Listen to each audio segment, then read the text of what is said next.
Hey Jésus, on n'a pas le droit de fumer en studio. Il n'a pas le droit de fumer en studio? C'est sûr, ça me crisse, ça. C'est quoi ta question? Ça, c'est un poisson. Le poisson, là, quand tu lui donnes plein de cochonneries pas chères à manger, il est content. Ça tombe bien, chez Parmalat-Prix, on a plein de cochonneries pour les poissons, puis plein de poissons qui en achètent.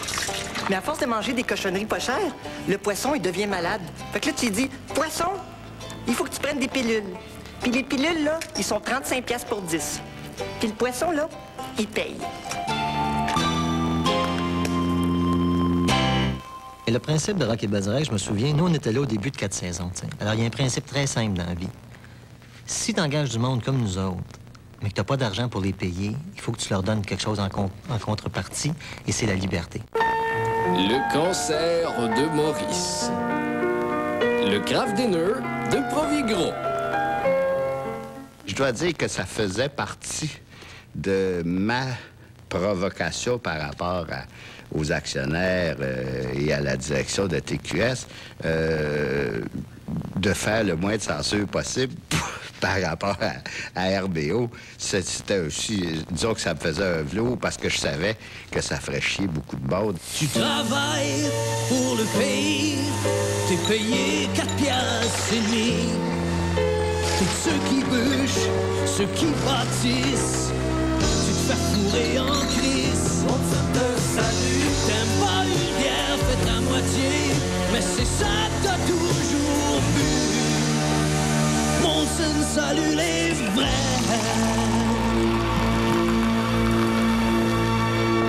Mes problèmes venaient évidemment à chaque lendemain d'émission. J'avais je me souviens pas de son nom, mais le vice-président des ventes sur le dos. Quand c'était pas Jean Pouliot, quand c'était pas le fils de Jean Pouliot, si je les avais écoutés, Roch et Bergerac aurait duré exactement le temps d'une émission à 4 saisons. Je me fous de m'empoisonner et de manger des restes. Moi, ce que j'aime, c'est mon wagdo, même si je peux pas me coucher. Tellement ça me fait mal quand vient le temps de digérer. Ça arrête pas de grouiller. Au fond de moi, je me fous des boutons dégueulasses que la caissière a d'en face. Et puis de ses cheveux gras, un chausson avec ça. Quand elle me donne mon wag DLT, j'en oublie ma tiarée. Moi j'aime McDonald's. Je pense que les pires problèmes que j'ai eus, c'est avec McDo, plus qu'avec tous les autres, parce que évidemment, pour le gars des ventes, pour la direction des ventes, qu'on parodie McDo, pour lui, c'était le sacrilège total. La figure du Christ, il s'en crissait, si je peux dire, mais McDo, ça, il s'en crissait pas. En tout cas, j'ai dit au patron, content de Toronto, que c'est moi qui l'ai eu. Vous pouvez très bien dire que c'est vous, ça me dérange pas. Ne venez pas me traiter d'incompétent en pleine réunion de directeur de district, ça se fait pas. Nos recettes du mois d'août, là, c'est quand même pas de ma faute, ils sont inférieurs à nos prévisions. J'étais en vacances. Des maudites belles vacances, mon vieux. Micheline et moi, on a fait garder les petits pendant 2 semaines, on s'est loué un chalet, puis on a fait de la planche à voile. Je t'ai pas dit ça pour mon plus jeune, hein? Ah, c'est dégueulasse, ça. Ben oui, mon plus jeune, il a commencé ses cours de natation. Il va être bon, je pense, le petit. Ça a suscité des réactions assez vives de la part du commanditaire. C'était des parodies de 3 publicités de McDo qui se passaient à travers le monde.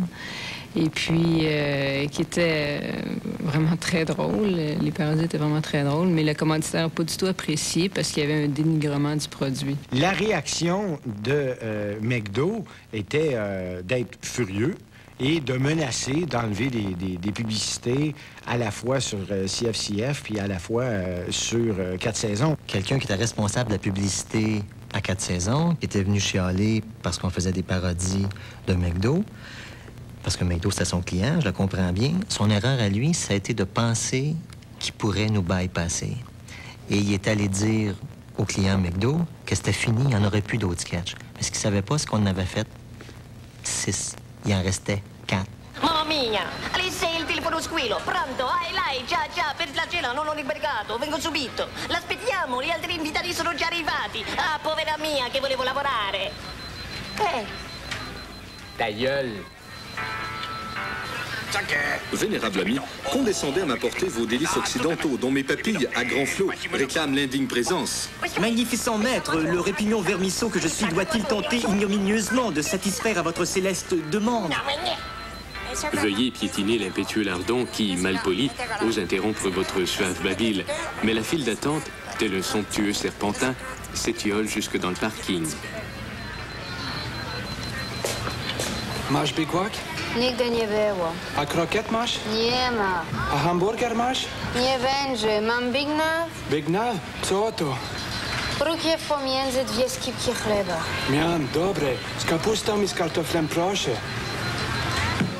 Pour tous ses camarades, dans un restaurant McDonald's, cette plaie de l'Occident maintenant accessible à tout le bon peuple de notre chère patrie. Ils vont déguster le Bolshoi Mac, le quart de livre, le filet de poisson,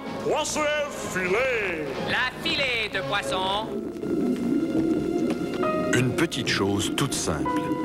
Mais grâce aux œuvres du manoir Ronald McRonald, cette petite chose a tout changé pour Mathieu.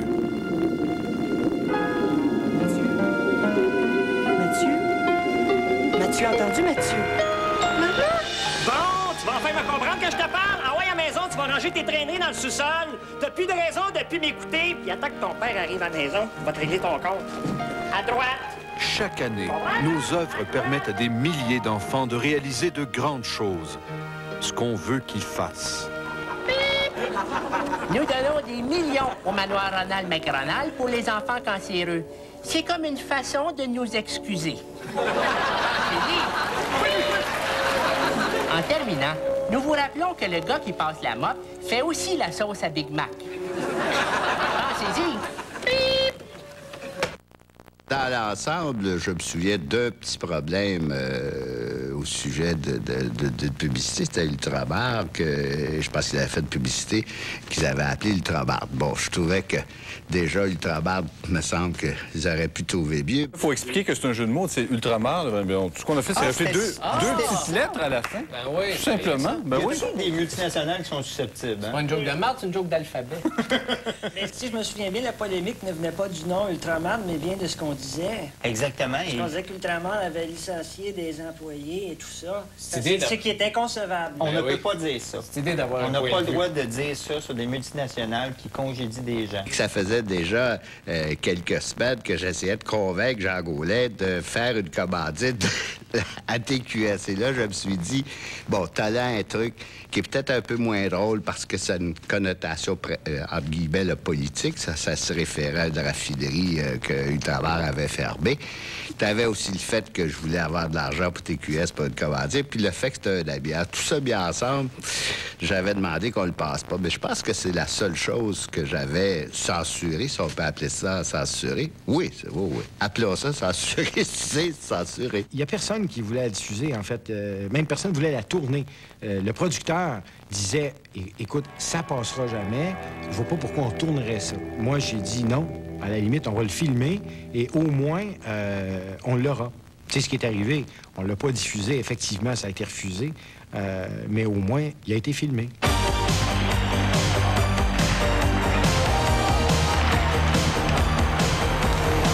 Bonjour, ici le président d'Ultraman.